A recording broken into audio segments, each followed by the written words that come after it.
നാവിനെ നല്ല പോലെ നിയന്ത്രിക്കാം. ആവശ്യമുള്ളത് മാത്രം സംസാരിക്കുക. നമ്മുടെ ഓരോ സംസാരങ്ങളും ചിലപ്പോൾ തുടങ്ങുമ്പോൾ നല്ല കാര്യങ്ങൾ പറഞ്ഞു തുടങ്ങും. സമയവും ആളും കൂടുന്നതിനനുസരിച്ച് വിഷയങ്ങൾ മാറി മാറി വരും. പിന്നീട് പലതിലേക്കും പോകും. ചായക്കടയിലെ മേശമേൽ ഇരുന്ന് നമ്മൾ പറഞ്ഞുകൊണ്ടിരിക്കുന്നത് ആരെക്കുറിച്ചാണ്?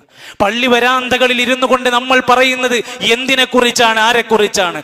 വീടുകളിൽ വൈകുന്നേരങ്ങളിൽ നമ്മുടെ സഹോദരിമാർ ചാരിയിരുന്ന് മരച്ചുവട്ടിലും തിണ്ണകളിലും ഇരുന്ന് പറയുന്നത് ആരെക്കുറിച്ചാണ്? എന്താണ്?